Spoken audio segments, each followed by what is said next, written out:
آپ نے غلو اور تقوی کے اندر فرق بیان فرمایا، اور اس میں آپ نے ایک مثال بیان فرمائی کہ بعض لوگ ریسٹورینٹس میں جاتے ہیں اور وہاں پر وہ کھانے اس وجہ سے نہیں کھاتے کہ شاید کہ حرام ذرائع سے آیا ہو.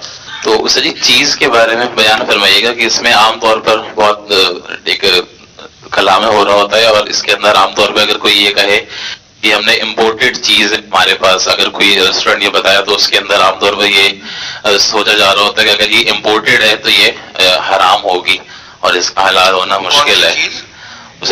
جو چیز استعمال ہوتی ہے نا کھانوں میں، پیزا وغیرہ میں اور باقی چیزوں میں، تو اس کے بارے میں کیا حکم ہوگا؟ صرف امپورٹڈ ہونا کیا یہ دلیل ہے کہ وہ حلال نہیں ہوگی، حرام ہوگی اور اس سے بچنا چاہیے؟ نہیں. بسم اللہ الرحمن الرحیم، الحمدللہ رب العالمین، والصلاة والسلام علی رسولہ الکریم وعلی آلہ واصحابہ اجمعین، اما بعد. بات یہ ہے کہ جیسا میں نے کل عرض کیا تھا، ایک تو ہے گوشت. گوشت اگر امپورٹڈ ہے تو اس وقت تک کھانا جائز نہیں ہوگا جب تک کہ اس کی حلت ثابت نہ ہو جائے. مسلمان ملک میں اگر کوئی گوشت ہے وہیں پر ذبح کیا گیا ہے تو اس میں اصل حلت ہے، لہذا جب تک کوئی حرمت کی دلیل نہ آ جائے اس کو حلال سمجھا جائے گا. دوسری طرف اگر غیر مسلم ملک میں کہیں سے گوشت آیا ہے تو اس وقت تک اس کو حلال نہیں سمجھیں گے جب تک کہ دلیل سے ثابت نہ ہو کہ یہ حلال طریقے سے ذبح کیا گیا ہے. یہ تو گوشت کے بارے میں ہے. لیکن دوسری اشیاء جو ہیں اس میں اصل اباحت ہے. مثال کے طور پر روٹی ہے، ڈبل روٹی ہے، تو اس میں اصل کیا ہے؟ اباحت. لہذا اگر وہ کسی غیر مسلم ملک سے آئی ہے تب بھی ہم اس کو حلال ہی سمجھیں گے، الا یہ کہ دلیل سے ثابت ہو جائے کہ اس میں کوئی حرام چیز کی آمیزش ہے. مثلا بعض ڈبل روٹیوں میں یہ کہا جاتا ہے کہ اس کے اندر اس کو سور کی چربی استعمال ہوتی ہے. تو جب تک متعین طور سے معلوم نہ ہو جائے کہ یہ ڈبل روٹی ایسی ہے جس میں سور کی چربی استعمال ہوئی ہے، اس وقت تک اس کو کھانا جائز ہوگا. اور تمام اشیاء میں یہی صورتحال ہے. جو مثلا یہ چاکلیٹیں آتی ہیں یا ٹافیاں آتی ہیں یا دوائیں آتی ہیں، تو محض امپورٹڈ ہونے کی وجہ سے ان کو حرام نہیں کہیں گے جب تک کہ اس کی حرمت کی کوئی دلیل سامنے نہ آ جائے کہ اس میں فلاں چیز حرام عنصر شامل ہے. جب تک یہ معلوم نہ ہو کہ ناجائز چیز سے حاصل ہو گئی ہے اس وقت تک جائز سمجھیں گے اس کو. لیکن اگر تحقیق ہو گئی کہ اس میں مثال کے طور پر یہ پنیر آتے ہیں، پنیر تو وہ مختلف قسم کے ہوتے ہیں، اس میں بعض اوقات چربی استعمال ہوتی ہے. چربی چاہے وہ سور کی ہو یا کسی غیر مذبوح جانور کی ہو، تو اگر وہ تحقیق سے پتہ چل گیا کہ اس میں وہ ہے تو پھر وہ نہیں کھانا چاہیے. البتہ ایسا ہے کہ آج کل لوگوں نے مختلف قسم کی فہرستیں شائع کر رکھی ہیں کہ فلاں فہرست ہے، اس کے اندر لکھا ہوا ہے کہ فلاں فلاں چیز میں حرام کی آمیزش ہے. تو اس میں احتیاط تو یہی ہے کہ اس کو نہ استعمال کیا جائے، لیکن بسا اوقات لوگ فہرستیں شائع کر دیتے ہیں تحقیق کے بغیر، محض گمان کی بنیاد پر. تو محض گمان کی بنیاد پر بغیر تحقیق کے اگر کسی نے کہا ہے تو اس کو معتبر نہیں سمجھا جائے گا، اس کو حلال سمجھیں گے. لیکن ظاہر بات ہے کہ احتیاط اس میں ہے کہ جب وہ چیز اگر اپنے اسلامی ملک میں کوئی موجود ہے تو اس کو استعمال کیا جائے اور اس سے پرہیز کیا جائے. جی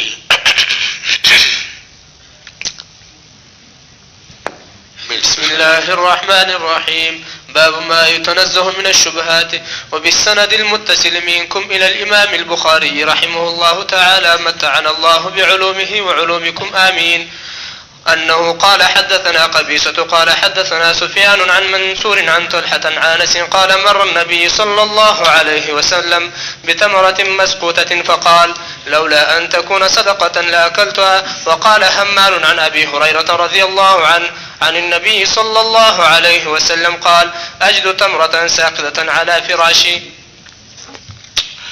اب یہ وہ جگہ بتا رہے ہیں جہاں پر شبہات سے بچنا واجب نہیں ہے بلکہ مستحب ہے،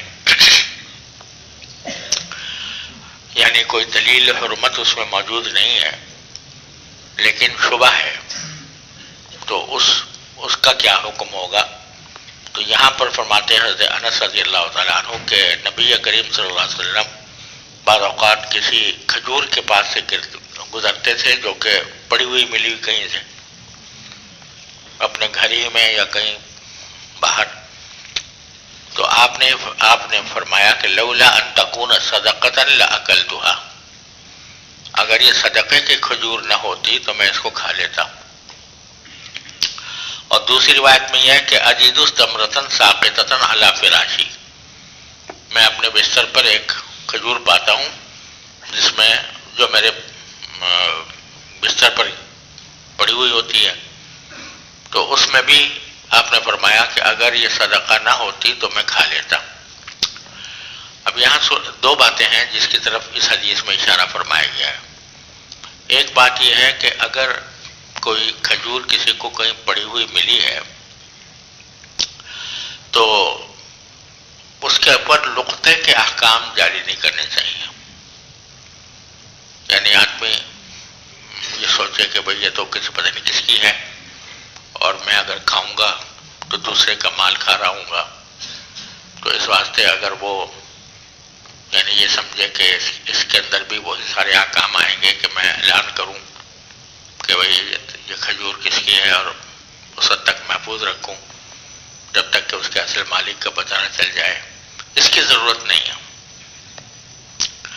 اس لیے کہ اگر کسی کی ایک کھجور کہیں گر گئی تو وہ اس کی پرواہ بھی نہیں کرتا اور اس کے بارے میں یہ خیال ہوتا ہے کہ وہ اس کو تلاش نہیں کر رہا ہوگا، تو اس واسطے اس لقطے کا حکم اس کے اوپر جاری نہیں ہوگا. پڑی ہوئی ہے تو کھا لے، کوئی حرج نہیں ہے. اسی وجہ سے بعض روایات میں آیا ہے کہ حضرت عمر رضی اللہ تعالیٰ عنہ نے ایک آدمی کو دیکھا کہ ایک چھوٹی سی کھجور پڑی ہوئی تھی تو اس کا اعلان کرتا پھر رہا تھا بھائی جس کی یہ کھجور ہو لے جائے. تو حضرت عمر نے اس کو ایک درہ لگایا اور کہا کہ تو اپنے تقوی کا اظہار کرتا پھر رہا ہے. شریعت نے گری پڑی چیزوں کو استعمال کرنے کی اجازت دی ہے، تو اس میں تقوی یہ ظاہر کرنا کہ بھئی میں اصل مالک تک پہنچاؤں، شریعت نے اس کا مکلف نہیں کیا، تو تم کیوں یہ کام کر رہے ہو؟ البتہ رسول کریم صلی اللہ علیہ وسلم نے یہ فرمایا کہ اس میں احتمال ہے کہ شاید یہ صدقے کی کھجور ہو، کیونکہ نبی کریم صلی اللہ علیہ وسلم کے پاس صدقات کی کھجوریں بھی بکثرت آتی تھیں، تو کہیں اس میں سے کوئی نہ ہو. یہ اس واسطے میں اس سے پرہیز کرتا ہوں. یہ پرہیز کرنا بھی واجب نہیں تھا، جیسا کہ میں نے ابھی عرض کیا کہ اصل کیا ہے؟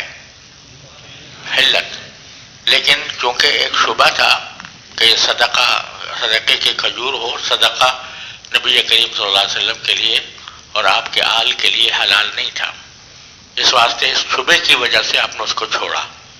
یہ چھوڑنا واجب نہیں تھا بلکہ مستحب تھا. جی. باب من لم ير الوساوس ونحوها من الشبهات. وبه قال حدثنا ابو نعيم قال حدثنا ابن عيينة عن الزهري عن عباد بن تميم عن عمي قال شكي إلى النبي صلى الله عليه وسلم الرجل يجد في الصلاة شيئا أيقطع الصلاة؟ قال لا حتى يسمع صوتا أو يجد ريحا. اب یہ بتلا رہے ہیں کہ شبہ کے اندر تو اصل یہ ہے کہ شبہ صرف ہے اور حلت کا حرمت کی کوئی دلیل نہیں ہے، تو اس صورت میں محض ایک شبہ ہے اس کے حرام ہونے کا، تو اس صورت میں تو آدمی کو بہتر یہ ہے کہ احتیاط کرے اور شبہ سے بچے. شبہ سے بچنا مستحب ہے. لیکن محض وسوسہ ہو تو وسوسے کا کوئی اعتبار نہیں ہے، اس کا کے ساتھ وہ معاملہ بھی نہیں کیا جائے گا جو شبہ کے ساتھ کیا جاتا ہے. یعنی محض وسوسے کی وجہ سے کوئی چیز چھوڑنا یہ درست نہیں ہے۔ وسوسہ کیا ہے اور شبہ کیا ہے؟ دونوں میں فرق یہ ہے کہ شبہ جو ہوتا ہے وہ ناشی عن دلیل ہوتا ہے، کوئی دلیل ہوتی ہے یا کوئی قرینہ ہوتا ہے جس کی بنا پر اس میں شبہ پیدا ہو جاتا ہے، وہ تو ہے شبہ۔ جیسے ابھی حدیث میں دیکھا آپ نے کہ چونکہ رسول کریم صلی اللہ علیہ وسلم کے پاس صدقات کی کھجوریں آیا کرتی تھیں، تو اب ایک مرتبہ ایسا بھی ہوا تھا کہ حضرت حسن رضی اللہ تعالیٰ عنہ نے ایک کھجور منہ میں ڈال لی تھی، تو آپ نے اس کو نکلوایا کیونکہ وہ صدقے کی کھجور تھی۔ تو گھر میں چونکہ آتی تھی تو اس واسطے اس بات کا احتمال موجود تھا، قرینہ بھی پایا جاتا تھا کہ شاید یہ صدقے کی ہو، اس واسطے آپ نے اس کو چھوڑ دیا۔ لیکن محض وسوسہ ہو، وسوسہ کیا ہوتا ہے؟ ناشی عن غیر دلیل، جس کی کوئی دلیل نہیں ہے، جس کے اوپر کوئی قرینہ بھی دلالت نہیں کر رہا۔ مثال کے طور پر آپ جا رہے ہیں اور راستے میں ایک کھجور پڑی ہوئی ہے، تو اب اس میں یہ وسوسہ کرنا کہ ہو سکتا ہے کہ یہ کسی اس کی ہو، صدقے کی ہو، تو اس واسطے میں نہیں کھاتا، یہ شبہ نہیں ہے، یہ محض وسوسہ ہے، کیونکہ کوئی دلیل یا قرینہ ایسا نہیں پایا جا رہا کہ جو دلالت کرتا ہو کہ یہ صدقے کی ہو سکتی ہے۔ تو وسوسہ ہوتا ہے ناشئ عن غیر دلیل، اس کے اوپر یہ کہتے ہیں کہ اس کا کوئی بلم یر الوساوس ونحوها من الشبہات، کہ وساوس جو ہیں ان کو شبہات میں شامل نہیں کیا۔ تو اس میں وہی حدیث روایت کی ہے جو پہلے آپ نے کتاب الوضو میں پڑھی ہے کہ نبی کریم صلی اللہ علیہ وسلم کے پاس شکایت کی گئی ایک ایسے شخص کی کہ وہ نماز کے اندر کچھ محسوس کرتا تھا، یعنی پیٹ میں کچھ گڑبڑ سی محسوس کرتا تھا، تو اس کی وجہ سے وہ کہتا تھا میرا وضو ٹوٹ گیا، نماز توڑنے کی فکر ہوتی تھی۔ تو آپ نے فرمایا کہ نہیں، نماز نہ توڑے حتی یسمع صوتا او یجد ریحا، اور وہاں پر میں عرض کیا تھا کہ یہ کنایا ہے یقین سے، کہ جب تک یقین نہ ہو خروج ریح کا اور وضو ٹوٹنے کا، اس وقت تک محض یہ جو ایک وسوسہ پیدا ہو رہا ہے کہ شاید میری نماز ٹوٹ گئی ہو، میری وضو ٹوٹ گئی ہو، تو یہ وسوسہ جو ہے اس کا کوئی اعتبار نہیں ہے، اس پر عمل نہیں کرنا چاہیے۔ جی وقال ابن أبي حفصة عن الزهري لا وضوء إلا فيما وجدت الريح أو سمعت الصوت. جی وبي قال حدثنا أحمد بن المقدام العجلي قال حدثنا محمد بن عبد الرحمن التفاوي قال حدثنا هشام بن عروة عن أبي عن عائشة رضي الله عنهما أن قوما قالوا يا رسول الله إن قوما يأتوننا باللحم لا ندري أذكر اسم الله عليه أم لا، فقال النبي صلى الله عليه وسلم سموا الله عليه وكلوه. اب یہ حضرت عائشہ صدیقہ کی حدیث ہے رضی اللہ تعالیٰ عنہ کہ حضور اقدس صلی اللہ علیہ وسلم سے کچھ لوگوں نے یہ پوچھا کہ یا رسول اللہ ان قوما یاتوننا باللحم، کچھ لوگ ہمارے پاس گوشت لے کر آتے ہیں لیکن ہمیں پتہ نہیں چلتا کہ کیا انہوں نے اس پر بسم اللہ پڑھی تھی یا نہیں پڑھی تھی، تو ایک شبہ پیدا ہو جاتا ہے کہ پتہ نہیں اگر بسم اللہ نہیں پڑھی ہوگی تو یہ ہمارے لیے حلال نہیں ہوگا۔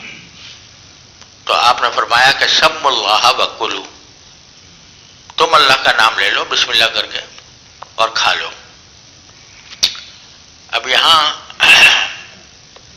یہ اصول اس سے نکل رہا ہے کہ اگرچہ گوشت میں اصل یہ ہے کہ وہ کیا ہو، حرام ہو، لیکن اگر کوئی مسلمان لے کے آ رہا ہے تو اس میں اصل کیا ہے، علت، سمجھے نا۔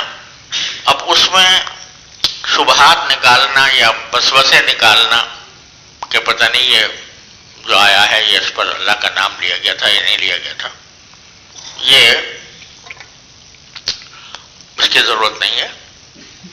مسلمان لایا ہے تو اس کا ظاہر حال یہی ہے کہ وہ حلال گوشت لایا، لہذا تم بسم اللہ پڑھ کے کھا لو اس کو.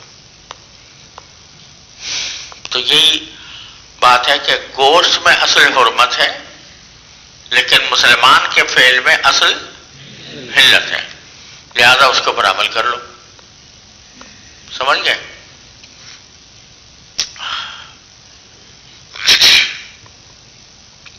یہ اس حدیث کا اصل مقصد ہے، اور یہی امام بخاری اس باب میں سے لائے ہیں کہ اگر مسلمان لایا ہے اور آپ اس میں شبہ نکال رہے ہیں تو یہ کیا ہے؟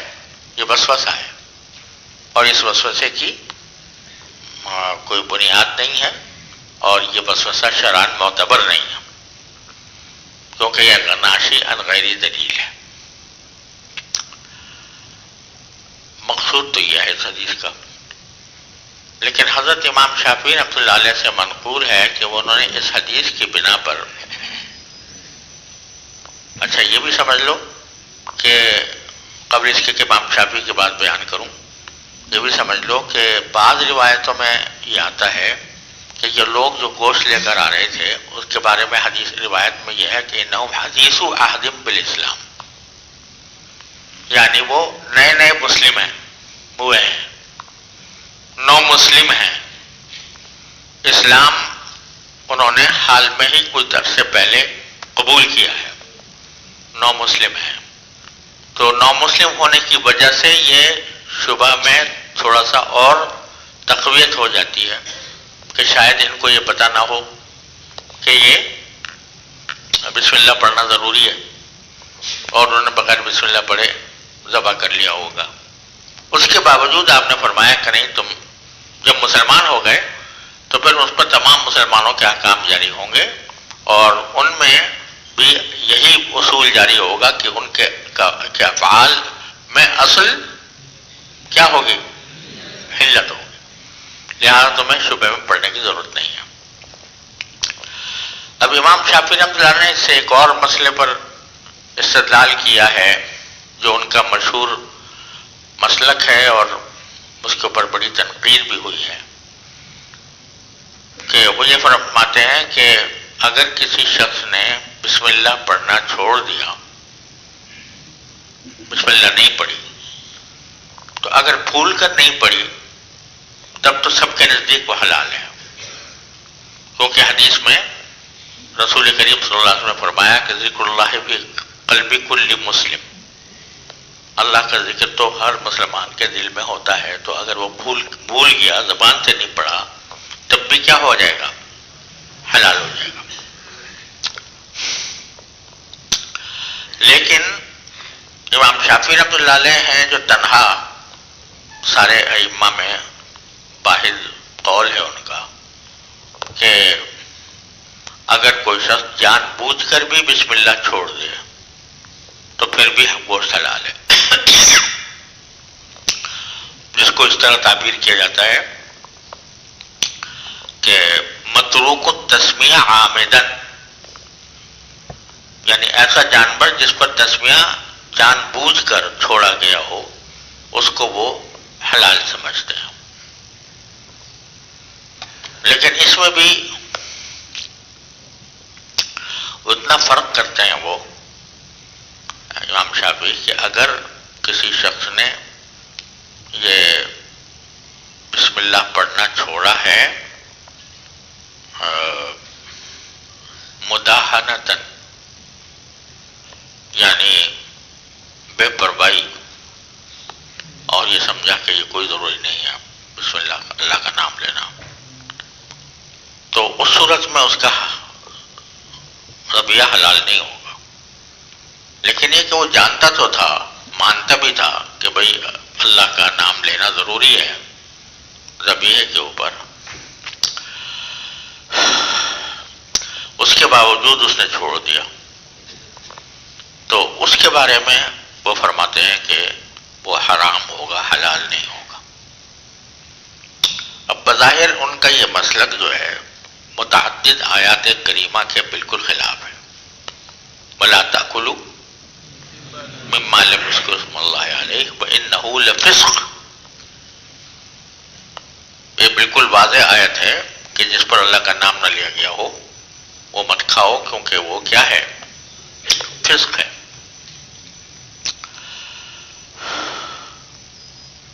مگر وہ کہتے ہیں اس حدیث سے استدلال کرتے ہیں کہ اور حضرت عائشہ فرماتی ہے کہ لوگوں نے پوچھا تھا کہ ہمارے پاس بہت سے لوگ آتے ہیں گوشت لے کر، ہمیں پتہ نہیں ہوتا کہ انہوں نے پڑھی یا نہیں پڑھی، تو لہٰذا آپ نے فرمایا اللہ کا نام لو اور کھا لو. ان کا جو یہ مسلک ہے، بہت سے فقہا نے اس کو قول شاذ قرار دیا اور کہا کہ ان کے اس قول کی وجہ سے مسئلہ مجتہد فی نہیں ہوا، بلکہ اجماع ہے اس کے اوپر کہ بسم اللہ کا نام، بسم اللہ پڑھنا ضروری ہے. لیکن خیر یہ کہنا تو مناسب نہیں ہے کہ ان کے قول کو قول شاذ قرار دے کر یہ سمجھا جائے کہ یہ مجتہد فی نہیں ہے اور اجماع ہے.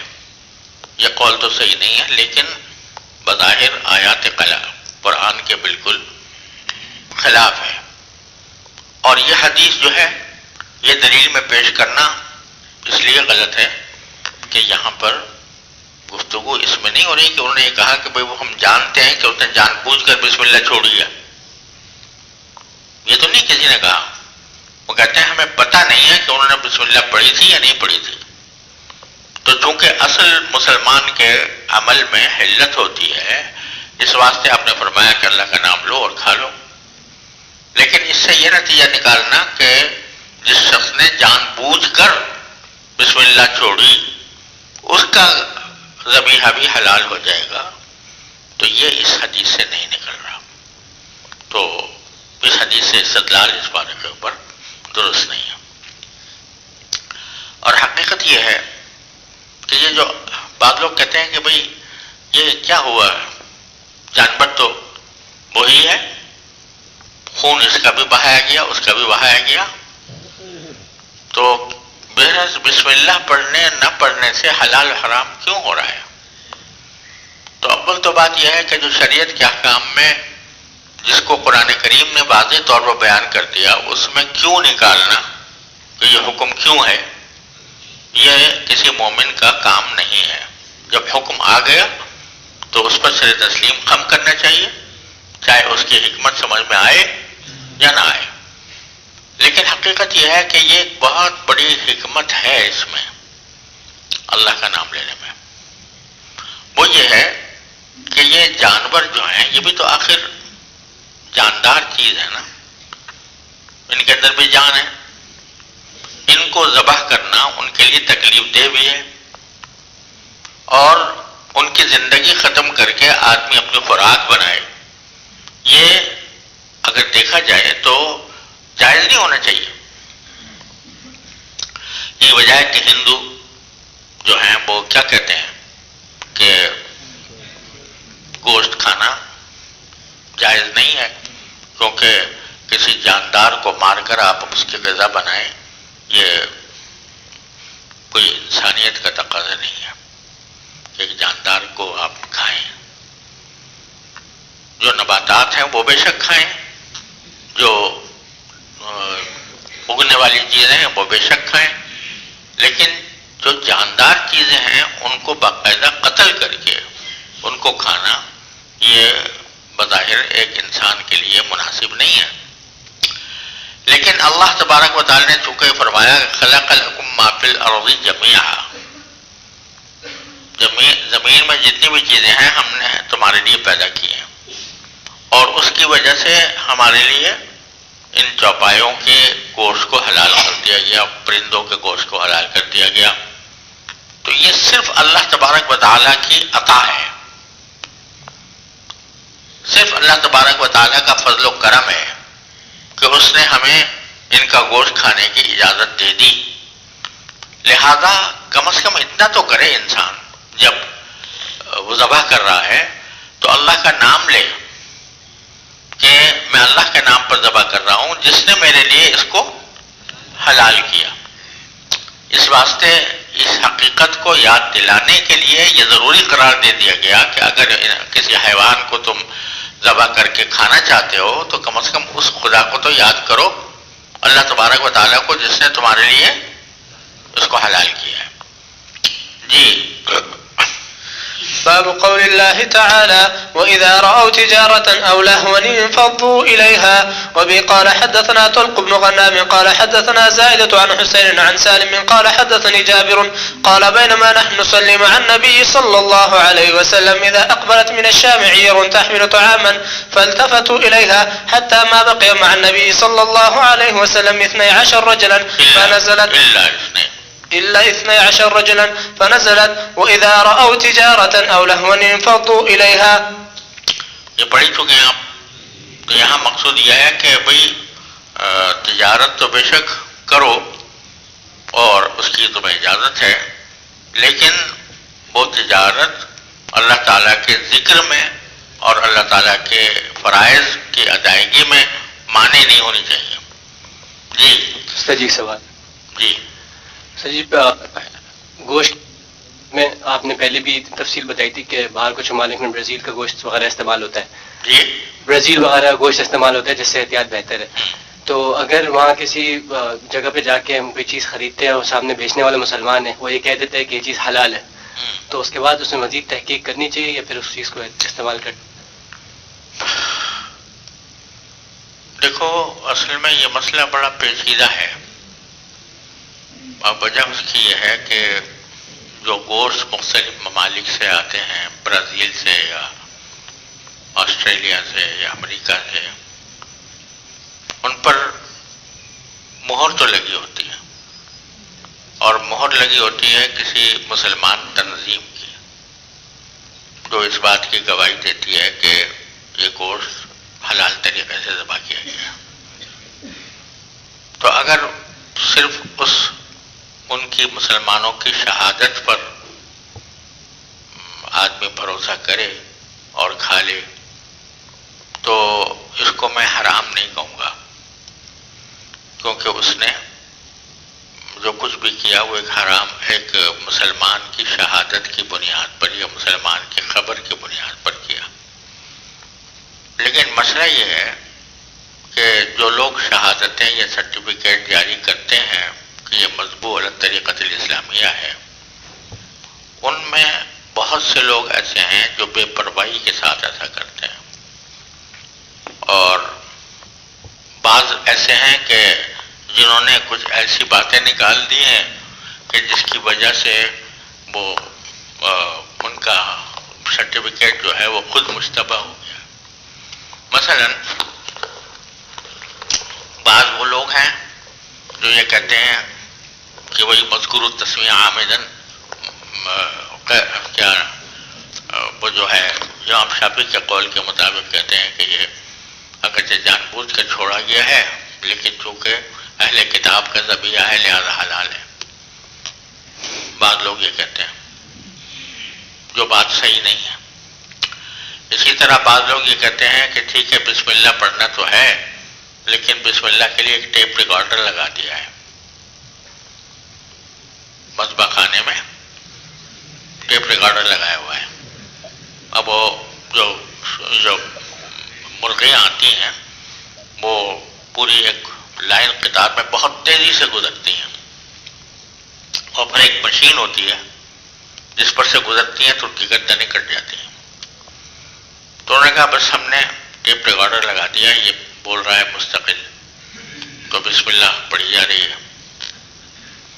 بعض جگہ ایسا ہوتا ہے کہ ایک آدمی کھڑا ہوا ہے، مشین کاٹ رہی ہے اور ایک آدمی سامنے کھڑا ہے اور وہ بسم اللہ پڑھ رہا ہے. تو یہ چیزیں تو بالکل صحیح نہیں ہیں، غلط ہیں. البتہ بہت سی جگہوں پر یہ انتظام ہے کہ مشین ہٹا دیتے ہیں اور مرغیاں اس طرح چلتی ہوئی آتی ہیں بہت تیز رفتاری کے ساتھ. 4 آدمی کھڑے ہوتے ہیں ہاتھ میں چھری لے کر اور بسم اللہ پڑھا اور کاٹ دی گردن، بسم اللہ پڑھا اور کاٹ دی. تو یہ طریقہ صحیح ہے جہاں یہ طریقہ اپنایا جاتا ہو، لیکن اس میں بھی یہ خطرہ رہتا ہے کہ بھئی انسان ہے نا، اور وہ مشین انتہائی تیزی کے ساتھ آتی ہے. تو 4 آدمی ہیں، کوئی مشین بغیر اس کے چلی گئی یا کسی کو کھانسی آ گئی، کسی کو چھینک آ گئی، اتنی دیر میں 2 مرغیاں گزر گئی، 3 مرغیاں گزر گئیں، یہ احتمال پھر بھی باقی ہے. لیکن جب ہمارے پاس، اچھا برازیل کا بھی قصہ یہ ہے، میں خود برازیل گیا ہوں اور وہاں کے حالات کی تحقیق کی ہے. تو برازیل کا معاملہ یہ ہے کہ بعض کمپنیاں ایسی ہیں جن کے اندر صحیح اہتمام ہے کہ مسلمان ہی ذبح کرتا ہے، ہاتھ سے ذبح کرتا ہے، کھڑے ہوتے ہیں. لیکن وہاں کے لوگوں نے یہ کہا کہ بھئی یہ امکان ہے کہ کوئی مرغی بغیر ذبح ہوئے گزر جائے. تو اس واسطے ایک شبہ بے شک ہے، لیکن وہ شبہ ایسا ہی ہے کہ اس سے بچوں کے یقین نہیں ہے، لہذا بچنا اس سے کیا ہوگا، مستحب ہے لیکن واجب نہیں ہوگا. لیکن یہ پتہ لگانا کہ اس پر برازیل تو لکھا ہے، لیکن برازیل کی کون سی کمپنی سے ہے، اس کمپنی میں اہتمام ہے یا نہیں ہے، اس کا پتہ لگانا بڑا دشوار ہے. کیونکہ بہت ساری کمپنیاں ہیں اور بہت سارے مذاہب ہیں، کہیں اہتمام ہو رہا ہے، کہیں اہتمام نہیں ہو رہا. اس واسطے ہم یہ کہتے ہیں کہ حتی الامکان کوشش کرنی چاہیے کہ ان کی مرغیاں استعمال نہ کریں، بلکہ جو سعودیہ کے اندر خود جو ذبح ہوتی ہیں، اب وہاں پر بھی کمپنیاں ہو گئی ہیں، وطنیہ ہے، فقیہ ہے، ان کی یہ وہیں کی ہیں، تو ان کو استعمال کرنے کی کوشش کریں. لیکن اگر کوئی استعمال کر لے گا تو ہم اس کو اس لیے حرام نہیں کہیں گے کہ اس میں چند درجن شبہات پیدا ہوئے ہیں. یعنی اصل تو یہ ہے نا کہ مسلمان نے جب سرٹیفکیٹ دے دیا تو کیا ہوگا، حلال ہے. تو اب ایک آپ ریسٹورنٹ میں گئے ہیں کھانا کھانے کے لیے، وہاں مرغی آ رہی ہے، تو پہلے تو یہ پتہ نہیں کہ مرغی وطنی ہے یا باہر سے آئی ہے. باہر سے آئی ہے تو کون سے ملک سے آئی ہے، اور جس ملک سے آئی ہے وہاں اہتمام ہوتا ہے صحیح طریقے سے یہ نہیں ہوتا. تو چند درجن شبہات پیدا ہوتے ہیں. تو اعتبار جو ہوتا ہے وہ ایک شبے کا ہوتا ہے گوشت کی حرمت میں. آپ نے ہدایہ کی یہ عبارت پڑھی ہوگی، الشبہۃ ہی المعتبرہ دون النازل عنہا. یاد ہے کہ نہیں کہ شبہ تو بے شک معتبر ہے، لیکن شبہۃ الشبہ یہ معتبر نہیں ہے. لہذا ہم اگر کوئی اس کو کھا رہا ہے تو ہم اس کو حرام نہیں کہیں گے، لیکن خود اپنے عمل میں کوشش کرنی چاہیے کہ حتی الامکان آدمی جو ہے وہ پوچھ لے کہ بھئی یہ جو ہے مرغی یہ وہاں سعودیہ میں ہے ذبح کی گئی ہے یا کہیں باہر. تو اگر سعودیہ میں کی گئی ہے تو بے شک کھا لے، اس میں کوئی اشکال ہی نہیں. اور اگر باہر ذبح کی گئی ہے تو اس میں شبہات ہیں، کیونکہ شبہات ہیں لہذا ترک کر دینا بہتر ہے. سمجھ میں بات آ گئی؟ جی. باب من لم يبال من حيث كسب المال. وبه قال حدثنا آدم قال حدثنا ابن أبي ذئب قال حدثنا سعيد المقبري عن أبي هريرة رضي الله عنه عن النبي صلى الله عليه وسلم قال يأتي على الناس زمان لا يبال المرء ما أخذ منه أمن الحلال أم من الحرام. اللہ بچائے، جیسا زمانہ آ ہی گیا وہ ایسا زمانہ آ جائے گا کہ انسان کو پرواہ نہیں ہوگی کہ میں جو کچھ لے رہا ہوں وہ حلال ہے یا حرام ہے. اللہ بچائے، یہ بہت ہی یعنی بدترین حالت ہے جس کا آپ نے ذکر کیا اور ہمارے سامنے ہے اب یہ صورت. جی.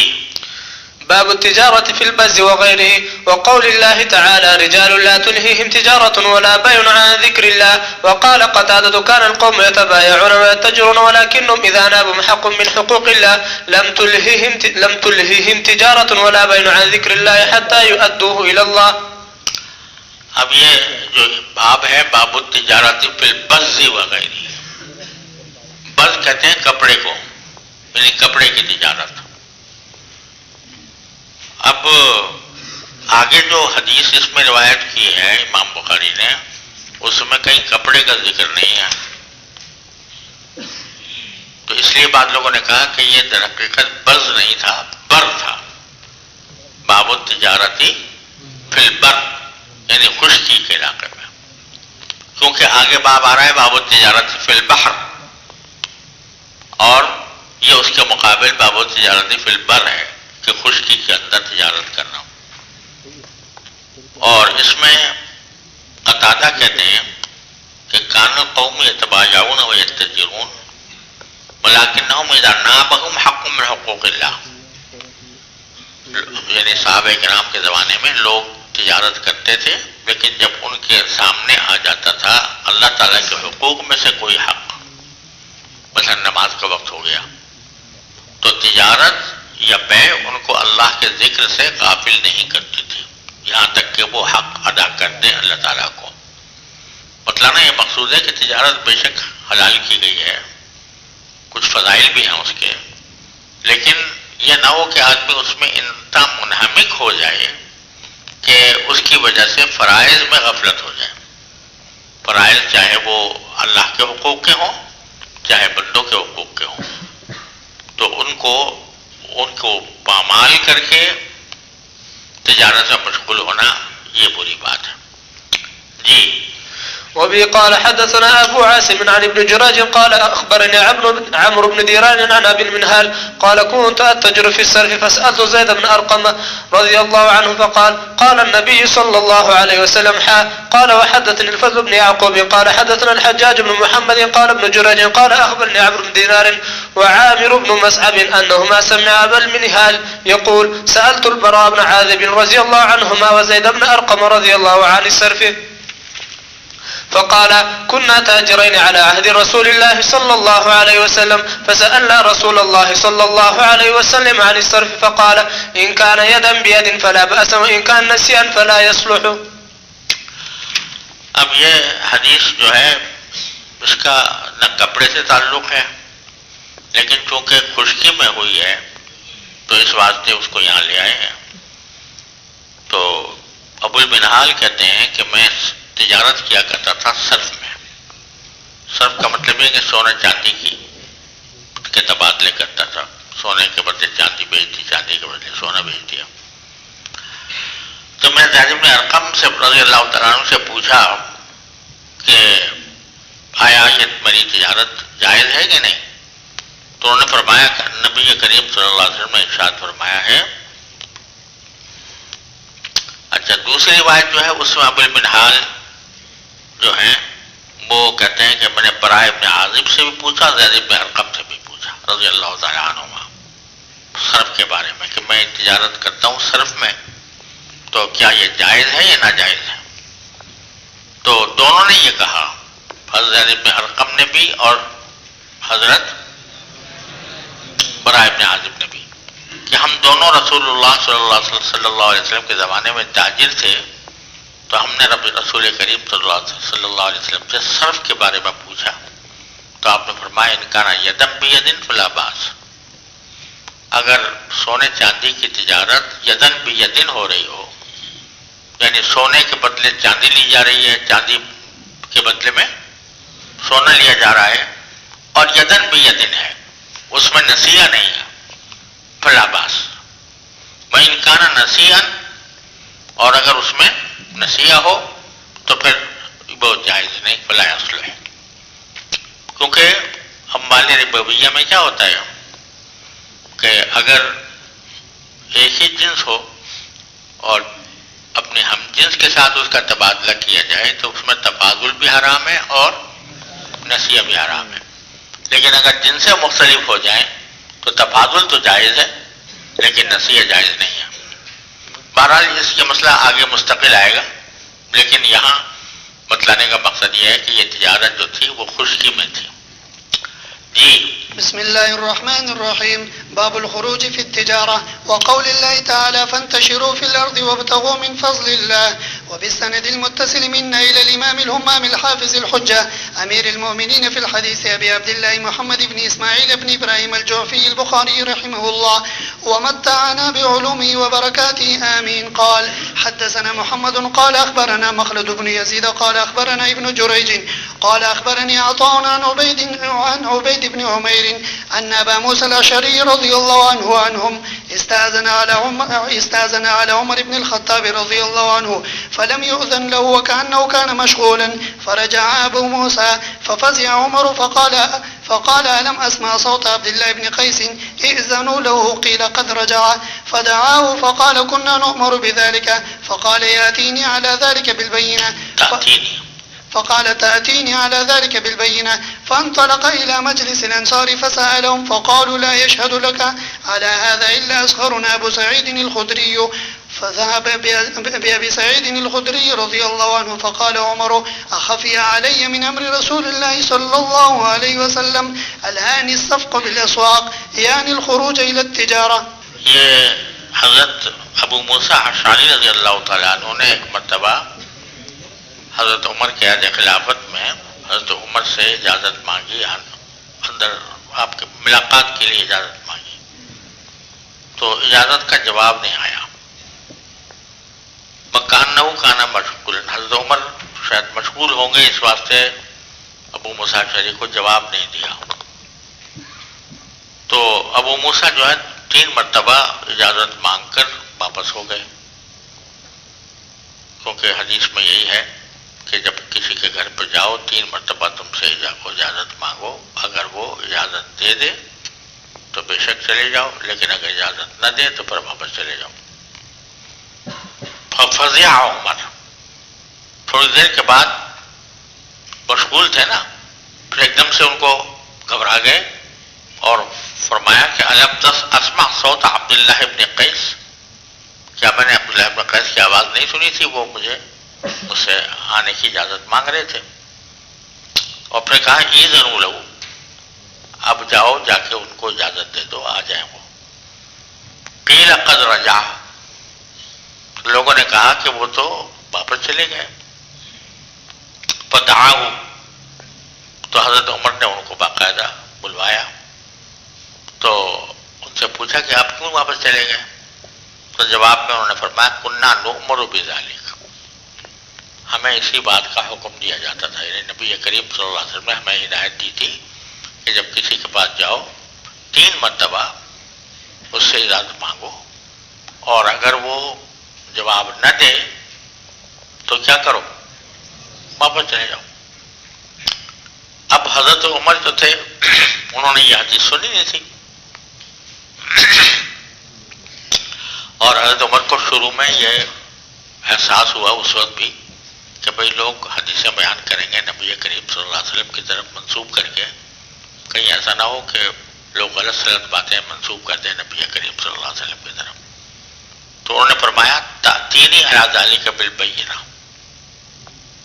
تم جو کہہ رہے ہو کہ نبی کریم صلی اللہ علیہ وسلم کا یہ حکم ہے کہ 3 مرتبہ اگر اجازت نہ ملے تو واپس چلے جاؤ، اس حدیث کے اوپر میرے پاس بینہ لے کر آؤ، گواہ لے کر آؤ. اب یہ مقصد نہیں تھا، اس سے بعد منکر حدیث وغیرہ یہ استدلال کرتے ہیں کہ خبر واحد کے وہ منکر تھے،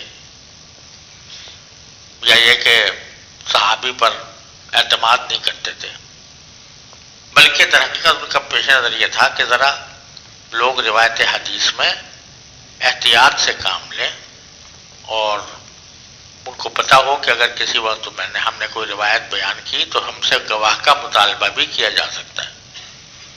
تو اس لیے انہوں نے کہا فانطلق، اب یہ پریشان ہو گئے بیچارے کہ بھئی میں حدیث کے اوپر گواہ کہاں سے لاؤں. تو انصار کے مجلس میں پہنچے اور ان سے کہا بھئی آپ لوگوں میں سے کسی نے سنی ہے یہ حدیث؟ میں نے تو سنی ہے، تو کوئی گواہ مجھے چاہیے جو جا کے گواہی دے.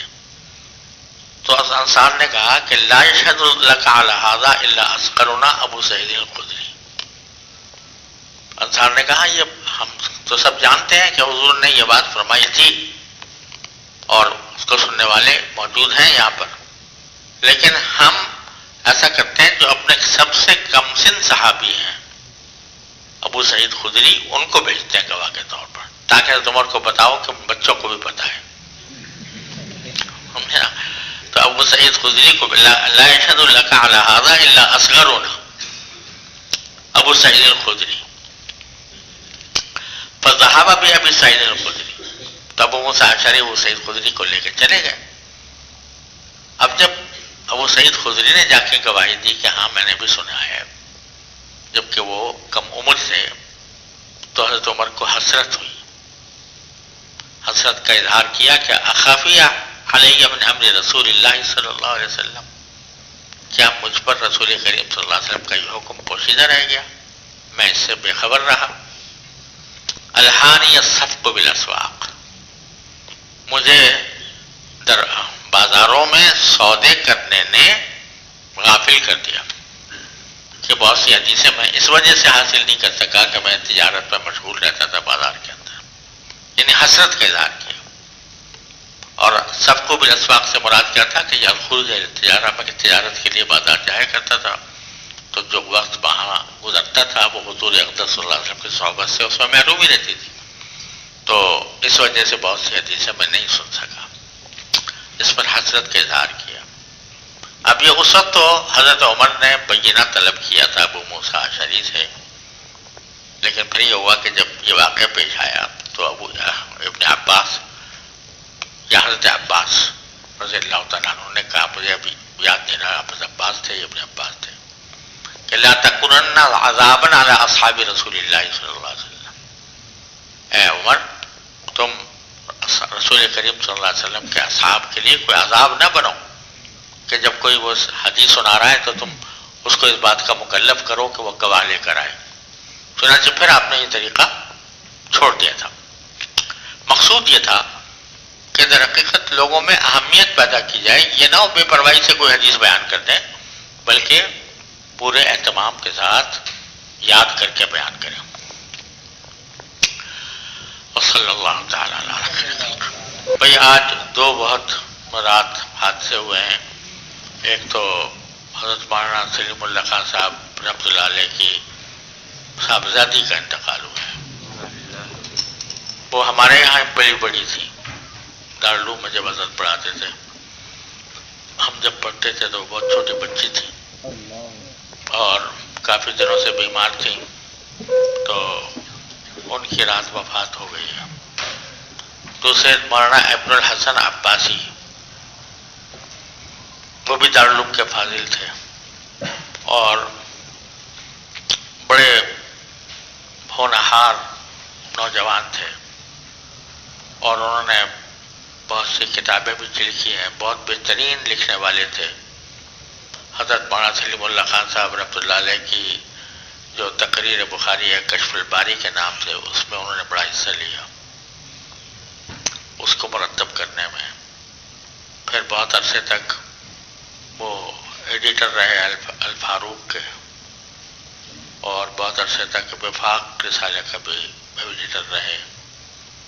بہت اچھی کتابیں لکھی، متاع وقت کے نام سے اور دوسرے، بہترین لکھنے والے تھے۔ انشاء بردازی میں بہت کم لوگ ایسے ہوتے ہیں جیسے وہ تھے، اور بڑے فاضل نوجوان تھے۔